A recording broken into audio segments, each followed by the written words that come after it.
Alright, it's finally time to start getting away from the wall and kicking up into handstands out in the open. If you've been following my handstand playlist, you first learned how to do a frog stand, which builds strength in the wrists and the shoulder girdle, plus it teaches basic hand balancing. Then you moved on to learn the headstand, which trains your core and lower body to stabilize while you're inverted.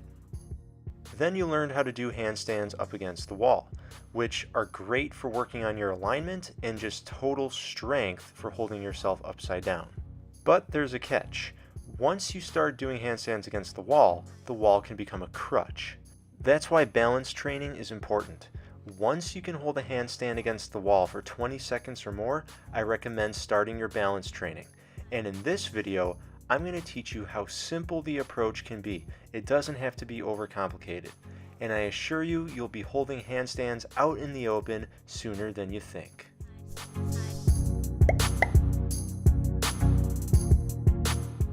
Alright, there's going to be two parts to this video that I want to explain really quick before we get started. The first part is where you're going to learn how to bail.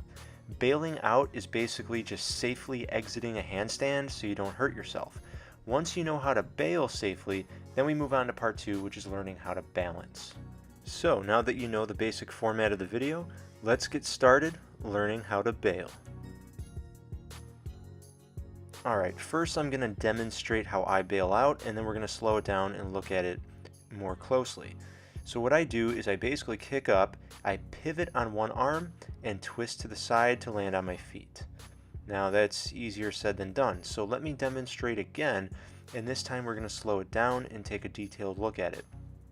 Watch my left arm, which is actually on the right since you're looking at me. I keep my left arm planted down on the ground. Once I feel that my legs are overhead and I'm fully inverted, I rotate by pivoting on my left arm. Now as I rotate, I twist my torso and hips to the right. I press off with the left arm. My right arm replants and lands so that my feet can come down to my right side. So in a nutshell, bailing out is about pivoting on your dominant arm and twisting to the opposite side so you land on your feet. So I want you to start your balance training with the sole intention of bailing out on every kick up. Just kick up, bail out, just like that. And then give yourself a short rest, maybe 10 seconds or so, 15 seconds. Get yourself back together, go right back down into a kick up, and it's the same thing. When you feel that you get upside down, you just bail out of it. You're simply practicing the bail out method so that you're able to safely balance train later on. This might take days or even weeks, but I want you to continually practice the bailout until you have it down and you can rely on it. Now, as you practice the bailouts, you're going to realize that you catch what I call hang time. Right there. See that hang time? I'm upside down for a second or two before I bail. And as you practice, you're going to get better and better at catching this hang time, and you're going to be like, what was that? See here, I'll do it again. I kick up, 1/1000. 2/1000. See, 2 seconds I was upside down before I lost it. Now I'll explain that soon. It's because I'm not locking out. But once you start to notice that, once you start to kick up, you launch and you're like 1/1000, 2/1000, 3/1000. Oh, I can't hold it. And then you bail out, you're ready to learn how to balance. Now, when you start training for balance, it's time for a new warm-up routine. I want you to keep doing the wrist stretches that I taught in the warm-up video. This involves forward wrist extension, as I'm doing there, backward wrist extension, as you see right here, and of course the wrist flexion with the backs of your hands down on the ground. Now here's where we change things up. I want you to stand in front of a mirror like I am in my bathroom. Raise your arms overhead and push towards the sky or the ceiling. This causes scapular elevation, the first cue for good balancing. Next, look at my lower back. Watch that curve flatten. I do that by squeezing the butt and the abs. That's posterior pelvic tilt when you flatten your lower back. Then lastly, stand on your tippy toes.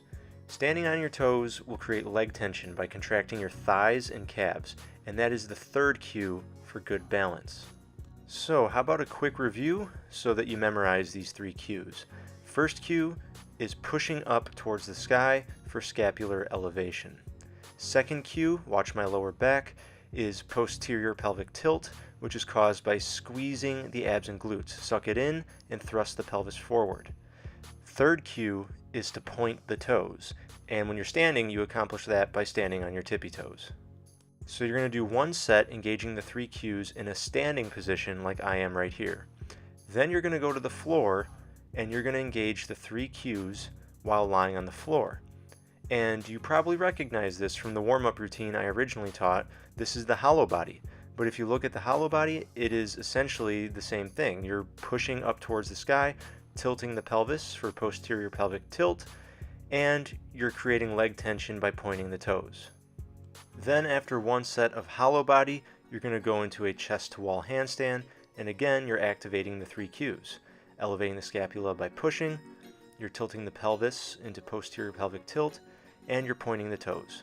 So just remember, push, tilt, point. Push, tilt, point. Those are the 3 cues, and if you get good at those upside down, you'll be balancing in no time. Alright, before you start practicing your kick-ups, just a reminder, if you can't lock out, you can bail. That's why we learned how to bail first. So, from now on, when you practice your kick-ups and you get that hang time before you bail, try to lock out the 3 cues. Push, tilt, and point. And when you do that, when you successfully start locking those 3 cues, you're going to find that your body feels light as a feather, stiff as a board, and very easy to balance. Really, what it all comes down to is the balance is in your fingers. After I come out of a handstand attempt, I give myself about 15 to 30 seconds of rest and get right back down to the floor for another kick-up. So just keep repeating this over and over, and when you reach that hang time, instead of bailing, really try to push, tilt, and point and lock it in. Lock in those 3 cues. And you'll notice that when you start doing that, you'll feel that it's all in the fingers. Remember the frog stand video. If you're falling forward, press hard with the fingertips. If you're falling back to your feet, press with the base of your palms. You can also bend at the elbows a little bit too. That helps if you're falling back to your feet. And that is what balancing in a handstand all boils down to. There is no magic silver bullet. You gotta practice every single day, even on your off days. Concentrate on really locking out the 3 cues when you're upside down so your entire body is tense, and then you learn to steer your body back and forth with gentle pressing of the hands. Just keep at it, stay patient, and you'll be balancing in a handstand before you know it. I'll be uploading more handstand videos as my own handstand progresses. I'll also be uploading a lot of calisthenics, general home fitness, and nutrition videos. So if you found this video helpful, you should subscribe, and don't forget to tap that bell icon so you get notified every time I upload. Alright then, happy training with the handstand, and I will talk to you later.